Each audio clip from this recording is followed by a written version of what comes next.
Hello and welcome to another episode of Darkness in Dublin. We're now seen once more in one of the outer reception rooms of the Hermetic Chantry located in Trinity College, Dublin. So possibly the building next to where they keep the famous Book of Kells. And two Hermetics from the Chantry are meeting with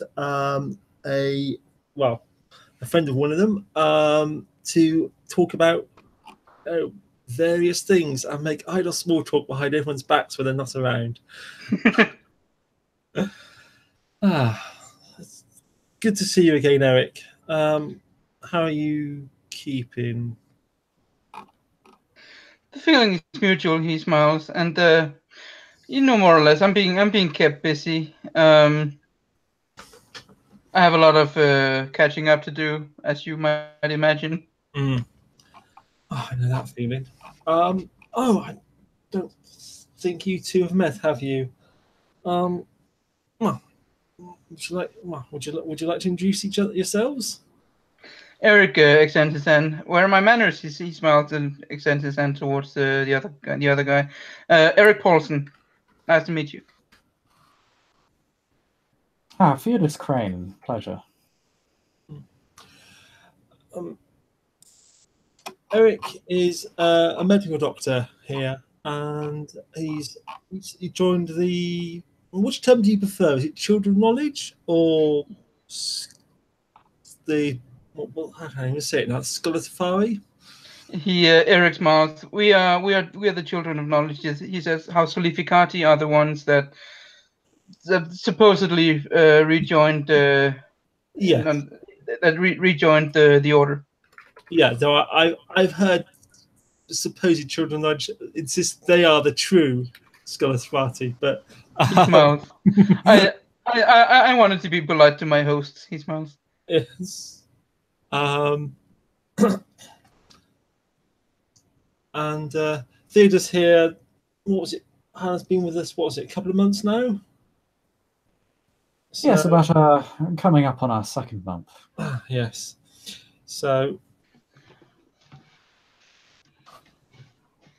and is a PhD student here at the university. So, Eric and I must say, well, we were in a cabal at one point, but sadly, we're still good friends. Sadly, the cabal is no longer functioning, but we try and stay in touch. And well, I'm pleased to see you're settled, Doctor. I know we've both been through the wars. Yeah, that got a little bit intense for a moment. These things happen in the battlefield, but there's nothing. I don't think there's anything wrong in being tempted or having some dark thoughts for a moment. The point is, at the end of the day, you made the right decision. So I think your conscience should be clear.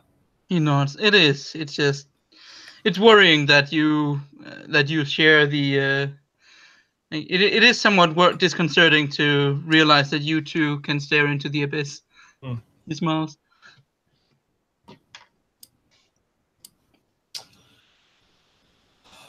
Oh, this was the mission into the Umbra to deal with the Canticlers of Lamination, or the Templars, as people kept calling them.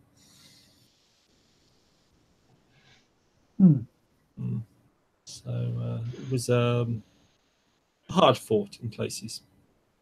Yeah, it was a victory, but not quite a Pyrrhic one, but it wasn't without its costs.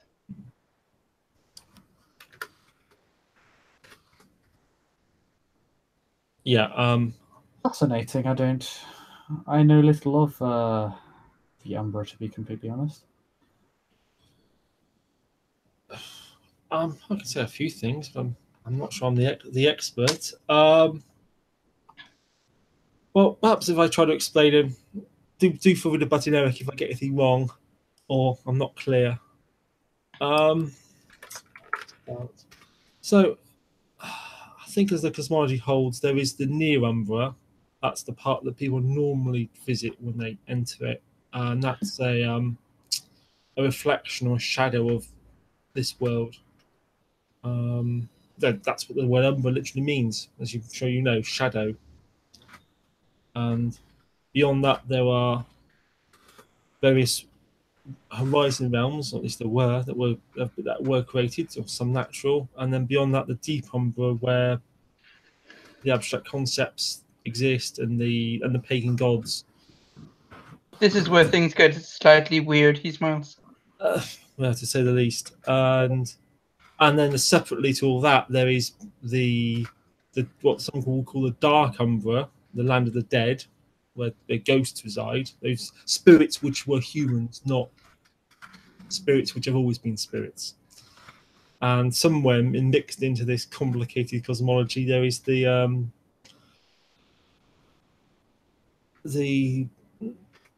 reality of the fair folk and their places.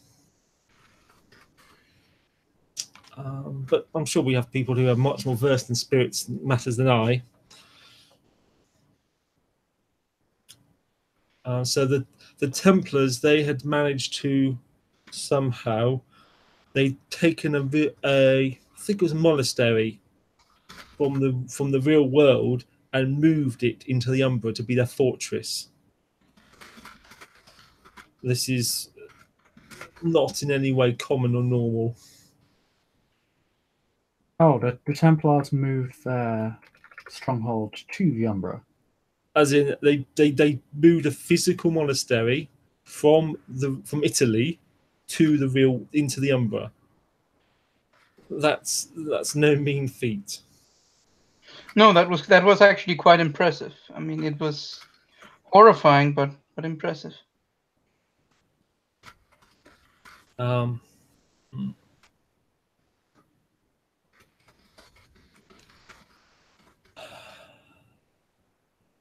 so,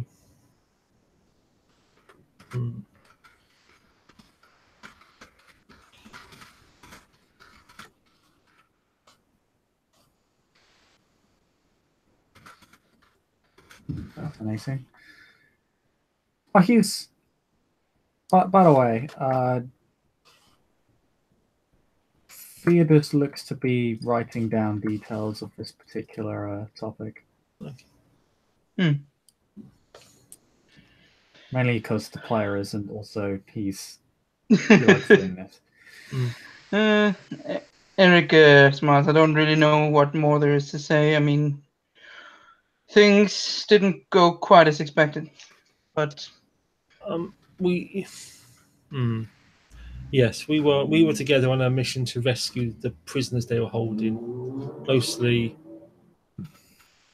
choristers of other faiths, Jews and pagans, for the most part, I think, and they were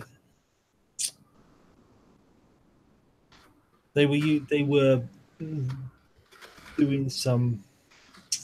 How can I put this? They developed a means where they were extracting life, energy, quintessence, faith, avatars, everything, shredding it all up, blending it all together.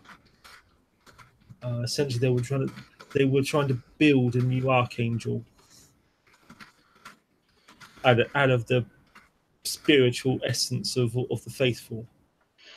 Eric nods and shudders. I don't profess to be a very religious man myself, but I don't remember anything from my brief readings of the Bible that would justify any such abomination.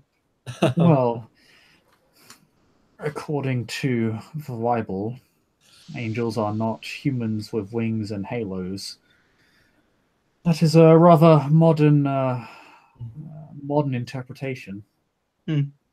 In fact, one angel is actually nothing more than a winged eyeball, a very large one. They're quite alien creatures if the literal interpretation is to be taken. Yes. It later turned out that you might not have heard of this. So it turned out it was a combination of this demon Faust working with an angel who appeared to be Raphael.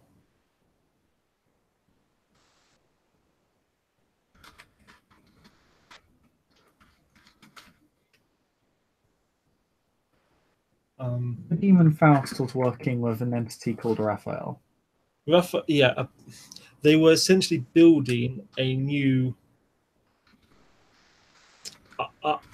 archangel, and Faust was intended to give it a name, a particular name. His sister, I think, was mentioned. I assume that was metaphoric, or his. There was talk of the first of the fallen, the first angel to follow Lucifer and be cast down. Yeah. Raphael had been given the Templars instructions, which they'd been following, but the instructions had been deliberately left vague for them to interpret, and then he hadn't corrected them. Angels are not permitted to interfere in human affairs because of the doctrine of free will, but giving ambiguous messages is not considered interference.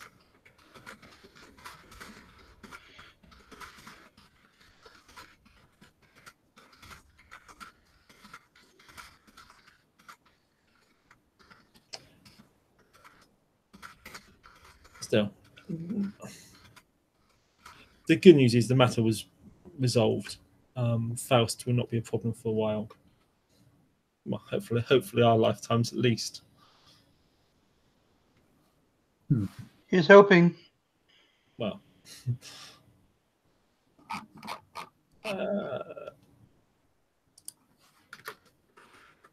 the body or spirit that they created it has achieved consciousness, but it was not given the name that Faust intended. It has confirmed its name, as I suggested, was Hope. For some reason I haven't quite been able to fathom, Hope is currently in the care of Carly. Yeah. I wouldn't trust that woman with my dog, much less a child. Who is Carly? I haven't heard of this person before. Carly Bjornsson runs a bookshop in the city. Nephilim, child of one of the Norse gods, I believe. Very militant, very hostile to the order. Oh, you're referring to Kali? Yes, that's the one. Yeah. And she and a few others basically caused the child to awaken. That's a separate story, but yes. They're known child abusers. Oh, wait a moment. I believe I lost track because I was keeping. I was writing about the spirit that the Templars had created, and apparently it had gained consciousness. It's achieved consciousness and has told us the intellect of an adult, but has no memory whatsoever. And it is called Hope? Yes.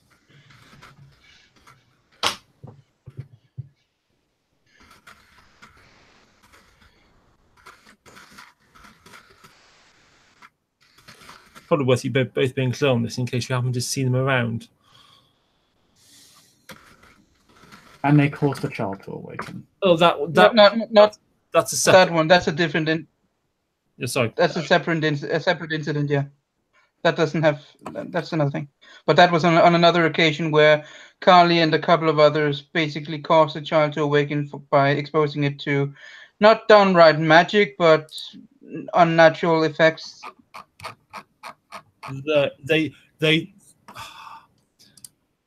Okay, we're jumping stories here. But yes, I'm losing a bit of track. I apologize. We can revisit that another time. But yes, or later on. It's just something that struck out to me, obviously. So that was the resolution of the Templar situation. I'm told the Templars are in the custody of the chorus, who need to figure out what to do with them. Though I've noticed they've now started to be referring to the Canticles of Lamination as distinct from the Templars, as if maybe they were a breakaway fraction of the Templars. It's not entirely clear. I've requested to be involved, and but they've essentially shut me out. They of course have decided it's an internal affair. Yeah. What was the splinter group of the Templars called again? They call themselves the Canticles of Lamination. I see. I need to look up this word. Lamentation, I think. Yeah. Yeah. As in a canticle, a song.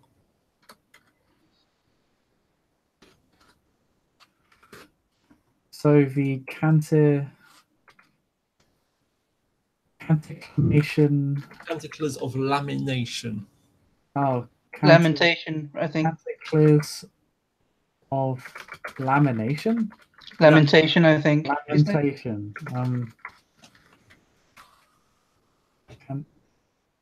The Canticles of Lamentation? I've got canticle as a word. Are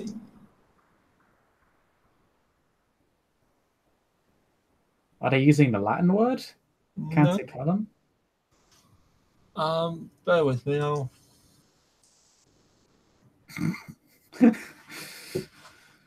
most people would just still call them the Templars. It was far easier.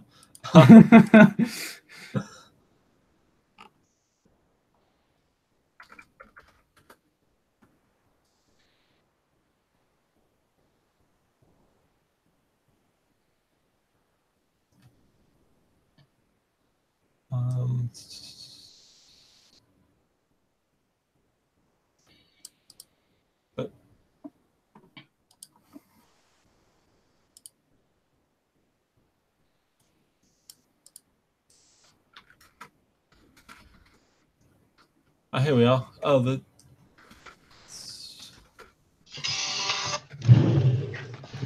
Let me again. Yes. Anyway. Ja, stille og roligt. Jeg sidder bare og laver ikke så meget. Jeg har... You want to mute yourself? Jeg har brugt den på at slappe af så meget, jeg nu kunne. There we go. Right, well done. Right. Okay, right. Where were we? Yes, so we fought our way in and dealt with the matter. So,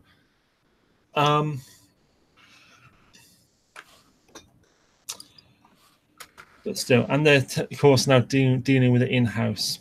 So, so essentially, they were misled into seeking to create what they thought was an archangel. But when I challenged their Grand Inquisitor to what name of it was, he realized they'd been misled, and that in fact it was a plot to give it this name that Faust had, possibly the same name he wanted to give to Yuki's child. Well, maybe yes.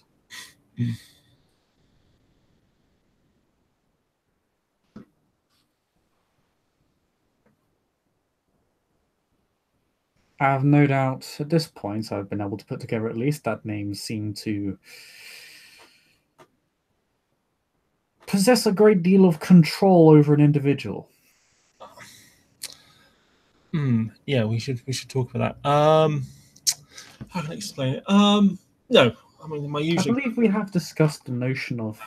But I mean my usual example is the biblical one, to be honest. When the burning bush appears, and the question is asked, "Who are you?" and "What is your name?" He doesn't mean what do I call you. It means what is your fundamental nature? What are you?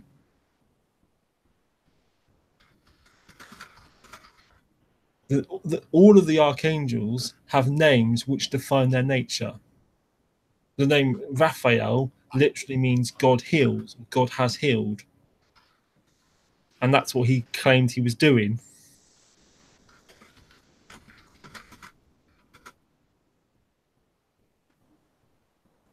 So to know a thing's true name is to fundamentally understand its core nature, its purpose.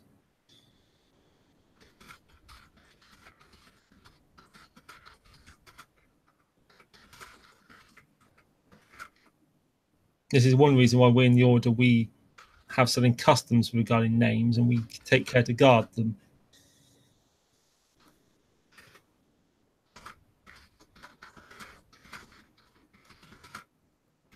So most full Hermetic Magi, we will have, well, at least 4 names. We will have the name we're given at birth, or at least often in the West, our baptismal name. We have our name that we use among mages, our common craft name, which for us often includes a membership of a house. We have a shadow name, which is a combination of both our birth name and our craft name, and a series of titles that come from things that we have done or experiences we've had which are important and define us. Achievements, possibly, but also things that define who we are. In the same way that a mundane might be defined by the degrees they've obtained. And then beyond that, we have our true name, which is our shadow name, and then it contains an additional secret extra part, often 10 syllables, and that is our true name that we keep most secret, and that doing so protects us from those who would seek to use a name against us. So you have your birth name, your craft name, your shadow name. Yes. And one's true name is simply one's shadow name with an additional segment of words. Yes, often they're syllables rather than conventional words. See, so a true name is constructed; it is not inherent. At least, you ask a good question. For us as Magi, yes, our true name is constructed. We exert our will over ourselves. We have shaped ourselves to become what we have, and in so doing, we have constructed it. I mean, you could also say, however, that in some sense it is predefined, and when you think you're constructed it, what you're actually doing is just becoming aware of it. If I was to ask you to pick a random number between 1 and 10, have you truly picked a random number? And how do you know? I don't believe it to be possible to pick a random number consciously. Exactly. So if you pick a random true name, have you truly picked a random true name? I don't believe it would be random at all. You see the point? Mm. In the case of spirits, their true name is defined by their existence. In some sense, it is their existence. They have not chosen it because they lack the power of self-definition, the power of the ability to change that we have as free-willed human beings. A fire elemental will always be a fire elemental. It cannot become something else. Whereas if you wanted to, you could become a very different person to the person you are now. And indeed, I'm sure you've done that already in your life, and I'm sure you will do that in your life.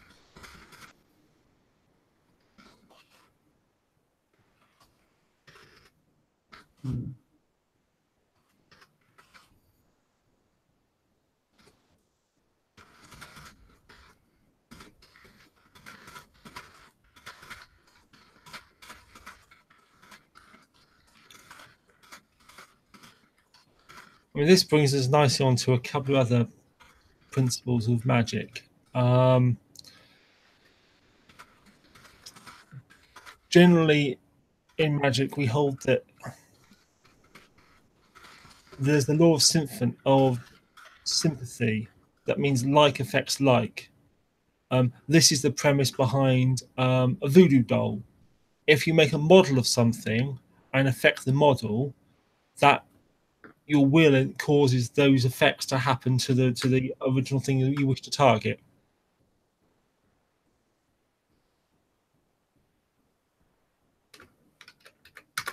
And that's one principle. And another, and a separate but parallel principle of that is that things that the part continues to be connected to the whole. So if you take, if we were to take a lock of your hair, that would still mystically have a connection to you. Someone with the right talents could use it to target you because they've got that lock of your hair. Have a laws. Sorry, this is the law of sympathy. The first was the law of sympathy. I'm forgetting the exact names, but yes. Me and both explains this quite well. It's been a while. The law of sympathy is simply that like affects like. So if someone was to make a model of you, they could target you by affecting that model. The other is the principle of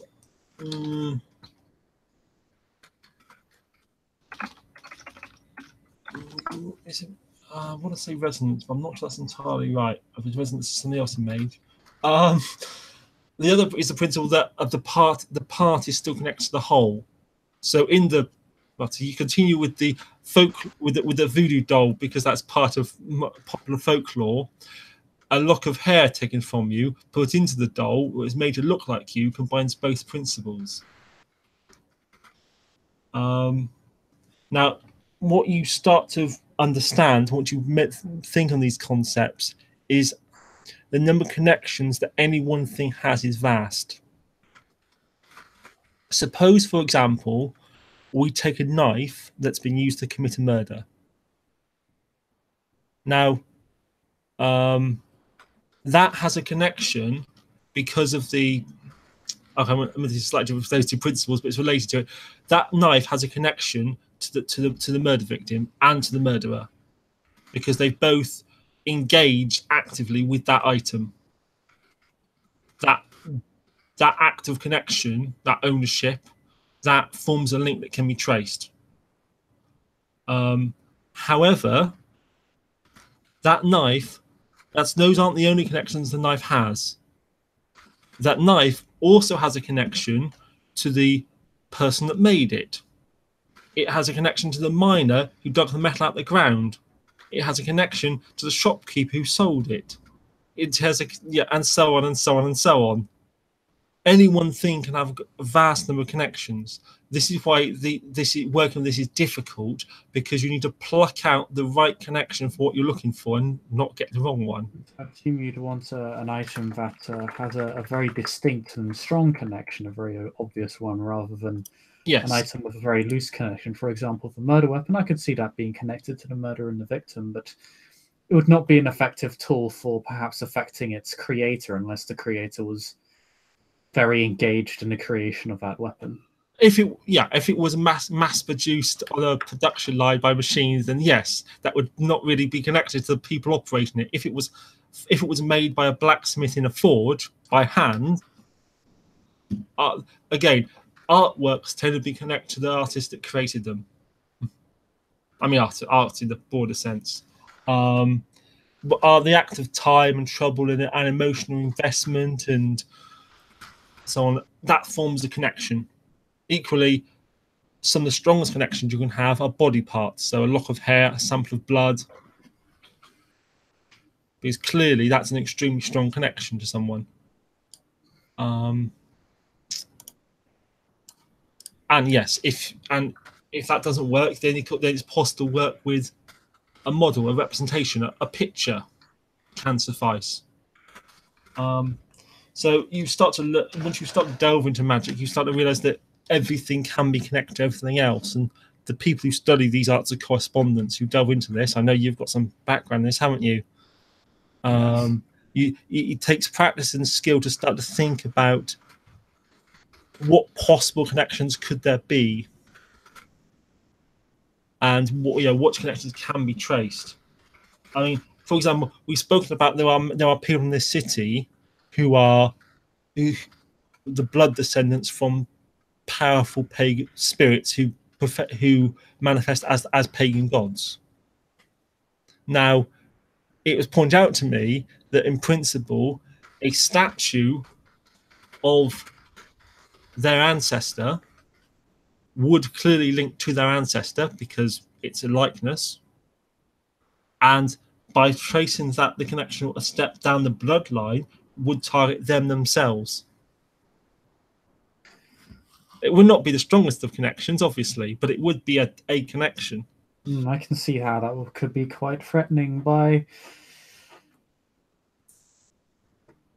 With that line of logic, one could affect an entire family or bloodline of individuals. Yes, and folklore contains curses upon bloodlines.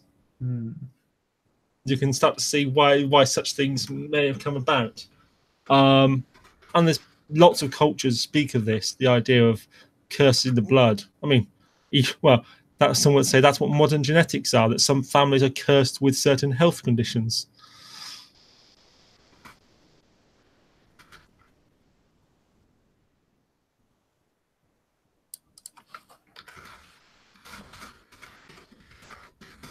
So Cowley is the child of a Nordic god. I'm sorry, that was very tangential, but it does. Okay, Carly is Bjorn. Well, her surname is Bjornsson. I believe Bjorn is. Is that not a term for bear? I think. I mean, she's clearly a Nephilim because you can see that in her aura if you're able to see auras. What is a Nephilim? Why? Oh, sorry, Nephilim. Nephilim, in the proper sense of the word, are mortals who trace descent from an angel. Normally, people speak of the Grigori, the Watchers, who sinned by breeding with men.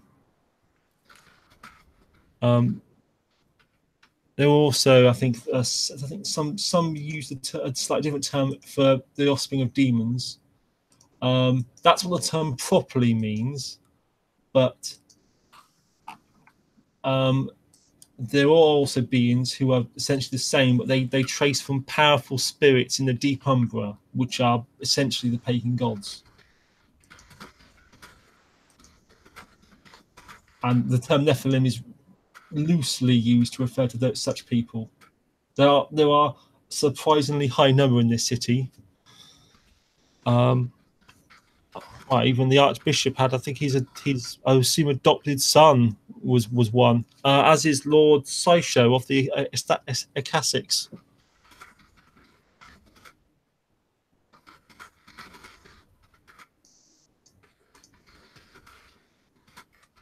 Lord Sysho is a Nephilim as well. I believe so. Yes. No. Well, that's what he doesn't talk about it, but that's how his aura appeared to me.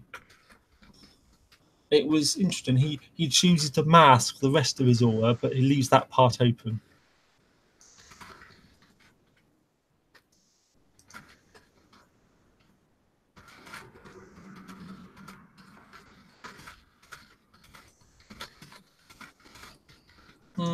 Perhaps that is his way of speaking on the matter. That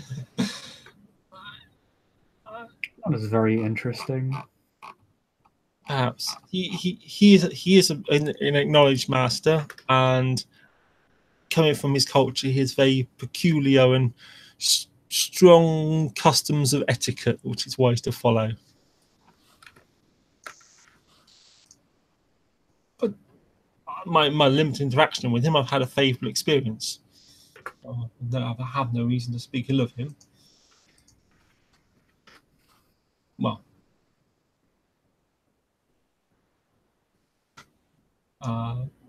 Not to say I would agree with it with everything he's done, but Do we ever though? I don't think I'd agree with everything you've done, and I doubt you would agree with me. which bits would you disagree with? Well, I haven't known you long enough yet, but I'm sure we'll find something to argue about. Yes. Well, as I'm sure if you spend time in academia, you'll find plenty of people that you disagree with. But then that's part of the learning process.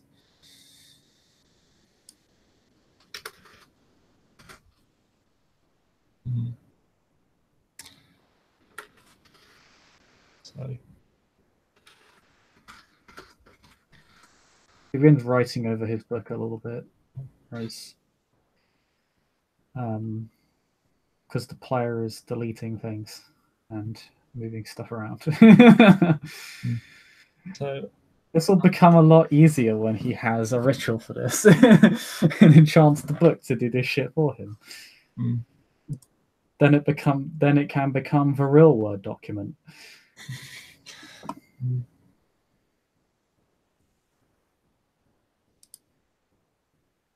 Have you tried seeing auras yet? You have some skill with mind, don't you? I have. I did this on reflex. The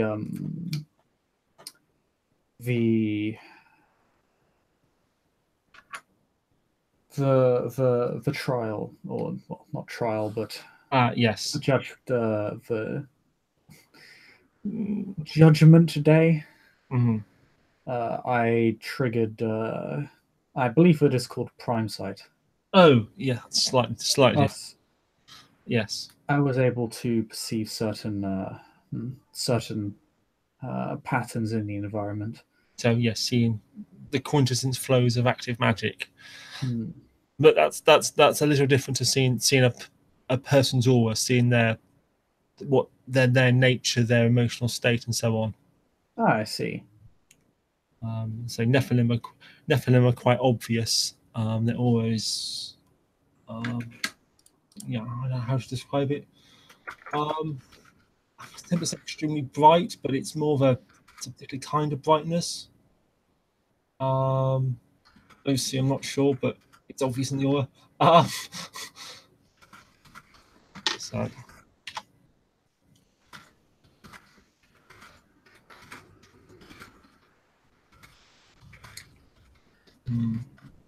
Interesting. So. That might be a rote I intend to learn then.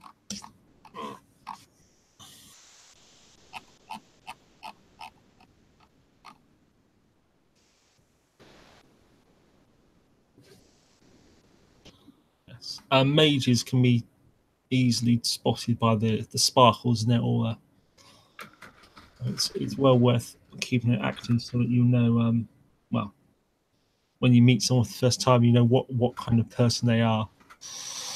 Avoid any unfortunate misunderstandings.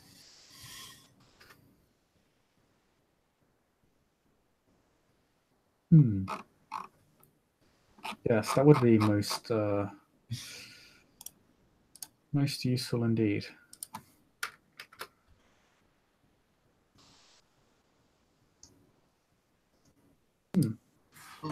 So as Eric was explaining, so his tradition, small t, or the I can never say it, Scolafati, they were essentially alchemists.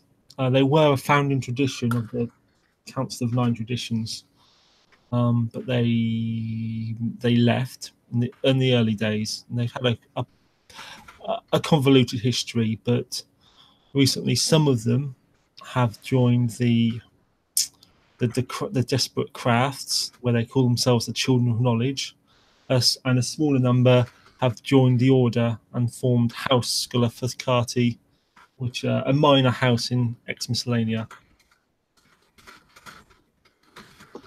Let's say they're essentially the Western alchemical tradition.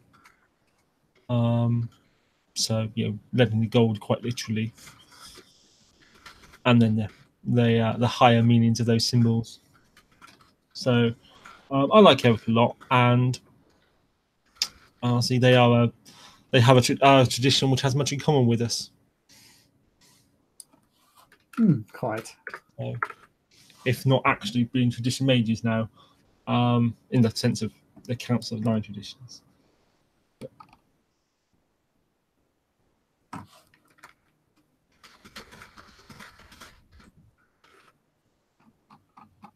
It's been most interesting. I must say, I'm building up quite a catalogue of knowledge on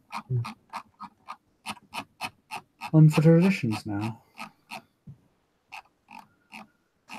I might endeavour to speak with the others sometime and see what I can learn. It'd be most interesting, I think.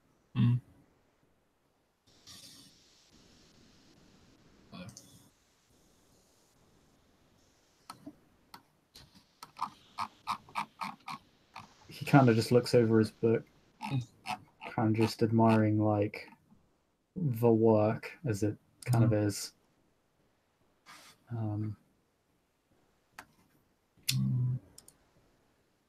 Yes. If I may ask, what would you recommend I learn? I can only alter minor forces right now, and most of my other abilities are largely sensory. Apart from the sphere of prime, I can manipulate that in some minor fashion. Just think for a moment. If Noffy was here, she'd tell you to learn more forces. But I'm not her. Which other spheres have you developed so far? I believe I have sensory capacity of, as I look at my sheet. I have a sensory capacity in correspondence, forces, matter, mind, prime, and time. Unfortunately, I seem to lack any real skill in entropy, life, or spirit. Although I do intend to diversify substantially. Life has obvious applications for me, and from what I've heard of entropy, it could be combined with other spheres to remarkable effect. Yeah, you're still young. You have plenty of time.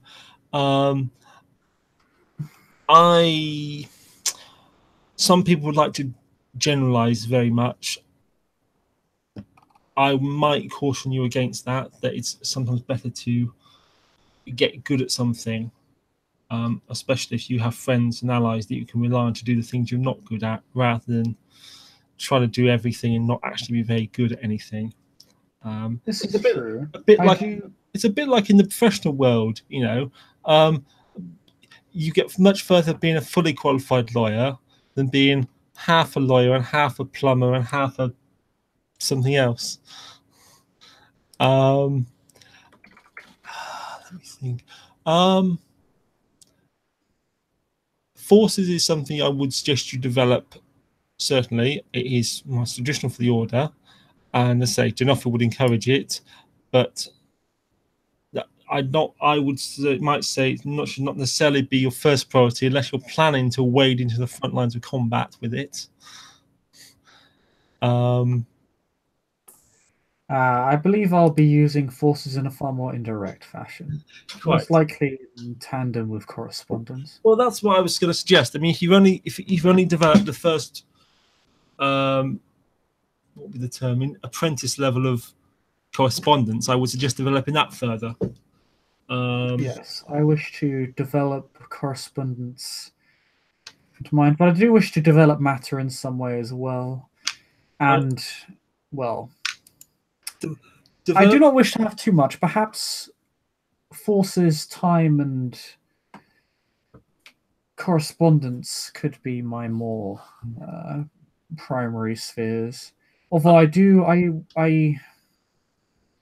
would like some power in prime, as it is, well, I suppose in many ways, is something of a fundamental.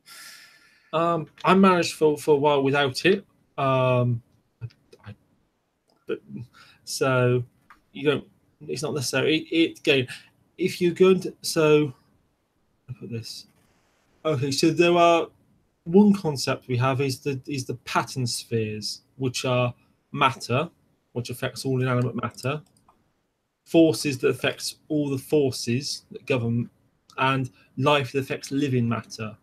those three things together essentially affect everything in the material world. Now, some people specialize in one of those. Some people try to specialize and cover all three because they can then transmute from one type to another. With Prime as well, combined with one of the matter spheres, you can create out of seeming nothing. You create out of the quintessence of the universe. So when our alchemist friend wants to turn lead into gold, he can do that with matter. If he wants to just conjure gold, he would use matter and prime. So prime is very useful if you're going to develop a pattern sphere like forces. I'm not sure it's so useful on its own.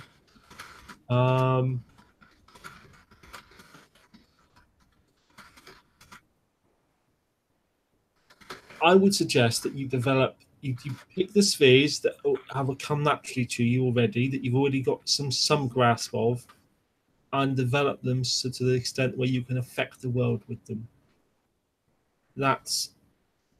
May well find that's a modest investment of your time for a great deal of flexibility. Does that make sense? I believe so. I mean, at some stage, you are going to want to develop a sphere to what we would call the disciple rank, third rank, because that will be part of your progression in the order. That is what I intend to do with forces. I found that I am clearly more talented in forces than any other sphere, so I shall be focusing on that. Although, I've been giving the various houses some thought, and it appears House Shire's scholastic nature does suit me rather well. So I may put some effort into developing time and correspondence. Well, I do wish to be at a preliminary level, a sensory level in each sphere, however, just so I can be aware of what is going on. I've been considering how rituals and rotes work with each other in not in a mystical way, but in a practical way.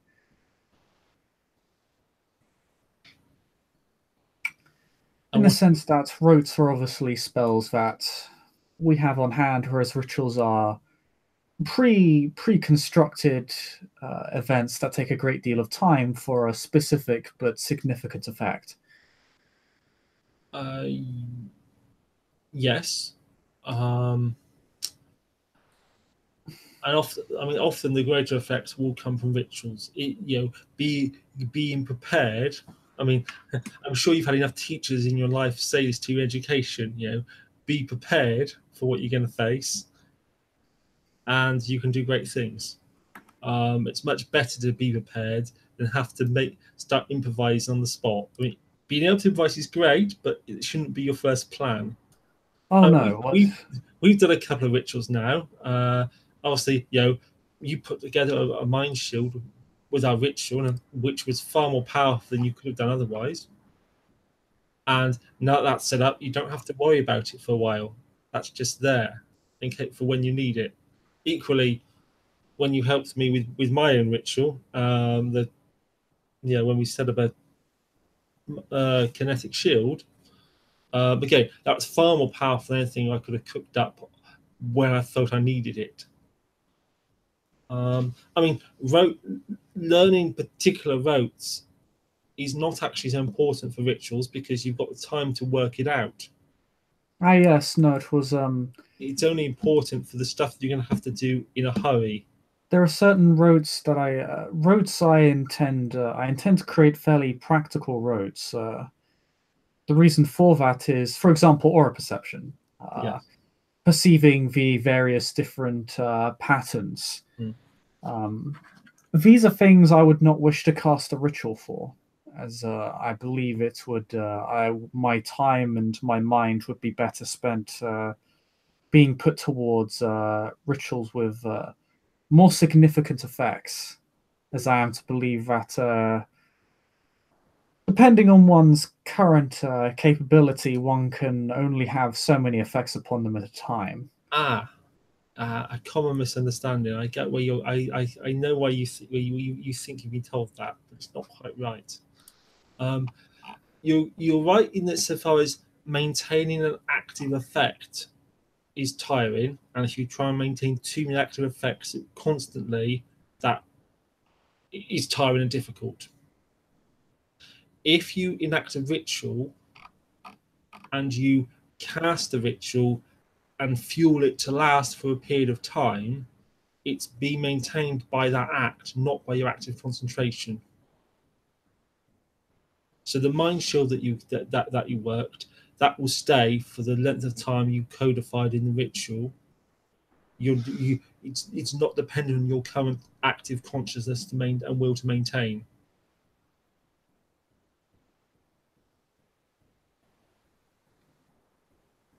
Does that make sense?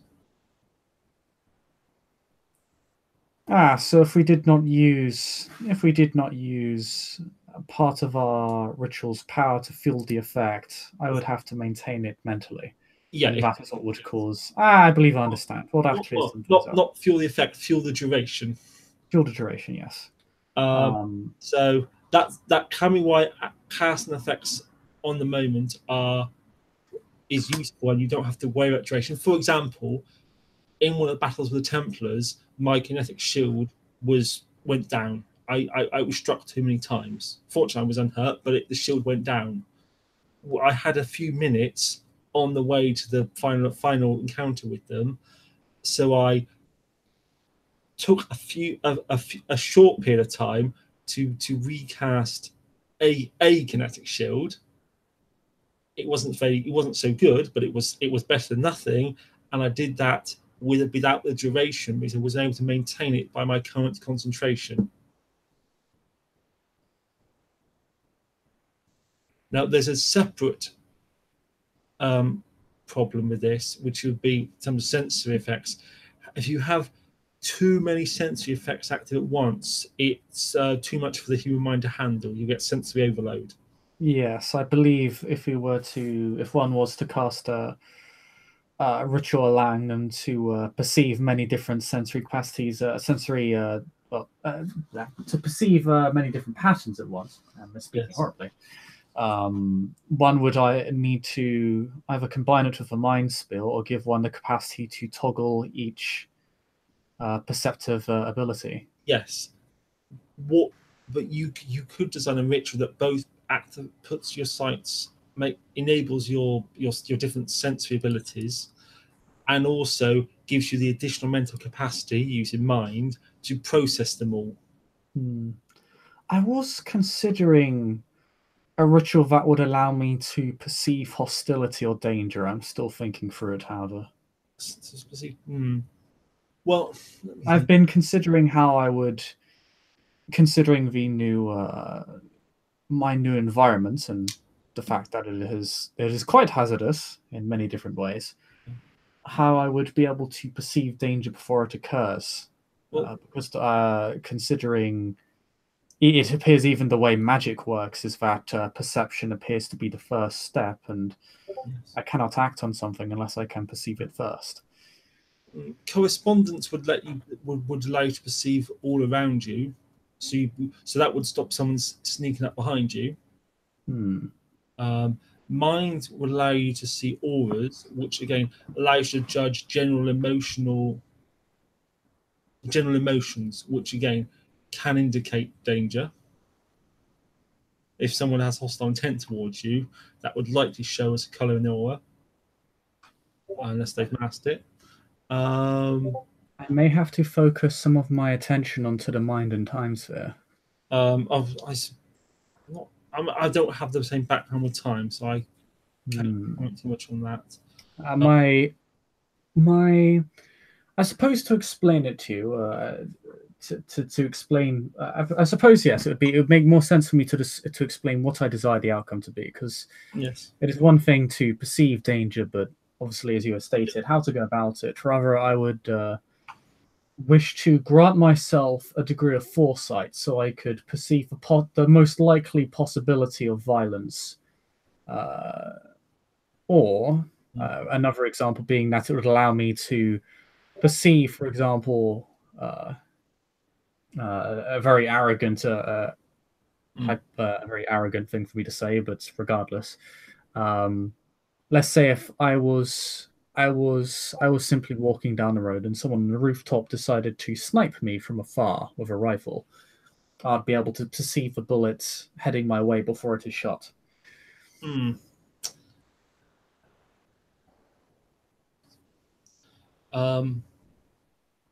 Of course, this would require the capacity to see into time, which Yes. I mean, would. that it's possible. It's certainly possible to see possible futures. You might need to develop your time more so to do it. Yes, There's I also would need to. some of this also sounds like it may come under entropy because that governs luck. Yes. Possibly not in the sense of the sniper's bullet, but in the sense of the falling piano. Hmm. And certainly And I can perceive negative events. Would perhaps be a good way to put it. yeah, entropy would perceive like unlucky events. But again, there's difference between luck and malicious intent. Though I suppose they both may be source of danger. Mind might help you see if other people have hostile intent, but again, not all. You need to be aware of them, and again, that wouldn't help with the sniper. But actually, entropy is something that does interest me. As entropy is certainly. It's not. I wish. Oh, sorry. It's something one of those things which I've often thought about, but not quite got around to. There was a secondary tradition in my own house of studying entropy. The flambeau house symbol is the hourglass, which is a reminder to us that everything decays. Again, it's one of the concepts of entropy. Yes, I wish to. My goal in learning how to perceive entropic patterns is to discover the flaws in things. For example, largely because, as you know, I am a very young mage. I cannot control forces in a very significant or controllable way. But if I were to know, for example, the flaw in a minor structure, for example, all it would take for me then would be to apply only a minor amount of forces in a specific way, in a specific place to cause the structure to collapse. I would not need to apply as much effort and power, or would be able to achieve a similar outcome to a more powerful mage with less magic involved. Yes, certainly a little entropy goes a long way. Spotting both weaknesses in physical objects or people, or the weaknesses in art, in their words even, it allows the perception of lies because they also conceptually have flaws in them. It is very useful. Entropy must be quite frightening to many, I can imagine. It's, well, possibly frightening to the smart people. It's not as blatantly showy as throwing fire around. And indeed, it's less. It doesn't generally cause direct harm. It only works with what might happen. Which, again, there's always a great many things might happen, but it can only do that. Is a limitation. Entropy cannot create anything the way the pattern spheres can. No, but it does allow one to perceive, well, very important facets of knowledge. I mean, my own education has been far more specialised, and Donofri will, if you have this conversation with her, she will probably encourage you to specialise. I definitely will specialise. Possibly, but certainly specialise in something, whatever you're good at. Again, you might say that whilst our rank system encourages a certain amount of generalisation, it does still lean towards producing specialists. Yeah, be the best at what you do. And say, if since your awakening involved looking across space and time, to me that might be a sign that that's where your talents lie, where your destiny lies, if you believe in destiny. um, or where you or what your avatar thinks you should be studying. Yes, I believe, considering my awakening, time is a particular facet of magic on my path. And I think it's something which is slightly more rare. I mean, if I think back to, I can't think. I'm not personally aware of a major city who's had a reputation for time magic. Hmm. Not so there aren't any. Maybe they're not declaring themselves. But Perhaps I shall revive the practice then. those things. Not some people don't choose not to study because it's seen as a bit arcane, a bit specialized, possibly. Hmm. I'd say. I mean, I would advise you to study correspondence with it because it's much more valuable to be able to look across space and time than just time. Hmm. I'll be real quick. I'll be right back.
I'm back. Sorry about Okay.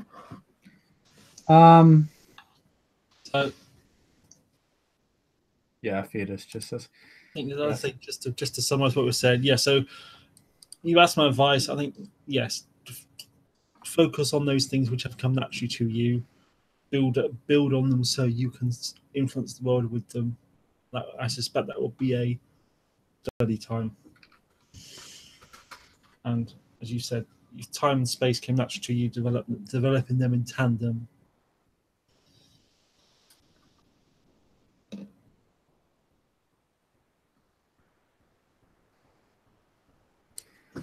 I believe I'll do so.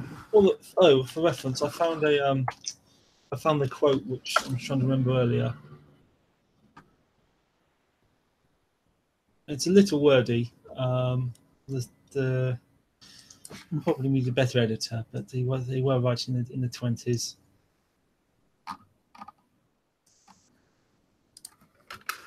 Thank you. That's I appreciate that. That's the reference. It's slightly different terms, but I think those convey the two basic fundamental principles of magic.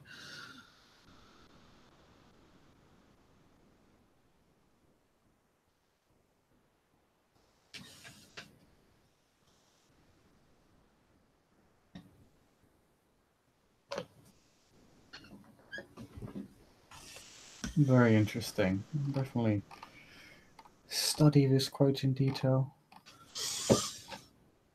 I must say, this conversation has given me a lot of ideas. Thank you. You're welcome.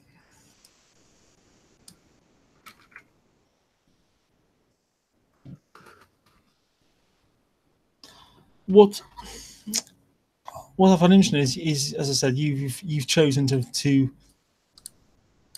cast your sensory effects when you need them. As I said, I know people who would keep them on all the time, or at least able to call them up with a thought all the time, if not. Yes. My specific plan, the reason I brought up my ritual for sensing danger would be so that I do not need to spend my time and will on the ritual for perceiving senses. I can I can sense when something dangerous is to happen and then can bring up my heightened perceptions on hand. So that way I would not need to have all my different sites up at once. I could micromanage more effectively. As ultimately, I don't really see too much need unless I'm in immediate danger. I can see when it would be useful, yes, but... Oh, have you met Mr. King yet? I don't believe so. You might have seen enough his message that he's joined the order very recently. He's a very different background to yourself. He's been a serving member of the technocracy, a tradition within them called the Syndicate. Apparently, he was explaining to me that Tannel's money. He was essentially a taxman. So he seemed like a very obviously. He's a gentleman who's had a lot of life experience and has his own outlook on the world. He's very quite friendly. He's rather fallen out with the technocracy over certain threats were made towards the soul of his dead wife, which seems a very bad way to keep your staff in line. I suppose to many it would be effective, as to my knowledge, that is how a lot of criminal entities work. They threaten vulnerable individuals you're close to, but of course, yes, you do have certain figures that are either stronger of will or simply more unruly. That it would only it works on the many, but not all. Yes, I believe that appears, from what I've heard of the technocracy, that does appear to be their main flaw, in that they're too concerned with trying to find a method that works for all. yeah, I do hope to speak more with him myself. So he's come to us seeking. He's joined the order. I think he's glad he had after seen the mess the other traditions are in, and it's good to hear how we come across to the other side, and his own very different outlook on the world. As he said, there are people who are sincerely good people on both sides. There are people who are pretty bad people on both sides. Which brings us back to the ritual child abuse, I suppose, if you want to hear that story.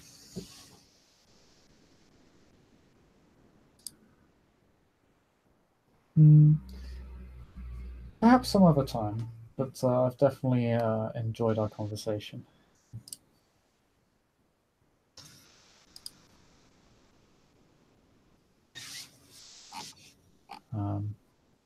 But yes, I should probably get back to some of my own studies and acting on some of these new ideas I've had. Oh, you're welcome. Well, do let me know how you're getting on. I mean, I know it's not easy for you to not be busy in a way, but maybe we can check in a week or two and we can have another one of these chats about how you're getting on.